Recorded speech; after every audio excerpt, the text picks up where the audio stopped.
Hi friends, I am Tilak. You're watching Technique Unique, and today we're just going to see how to insert an infographics chart on your Canva sheets on your computer. And if you are new to this channel, make sure to click on subscribe button below. We just quickly move on to the video. So how to create an infographics chart on your Canva sheets on your computer, just going to show in this video.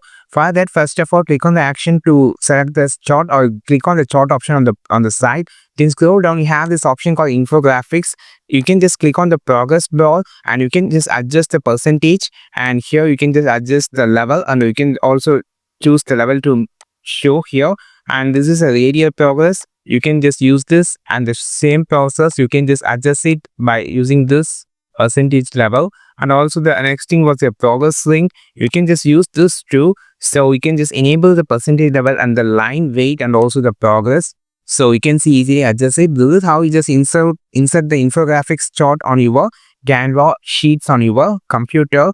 And you can just also change the sheet by just like this, just dial and progress and link. You can easily customize it.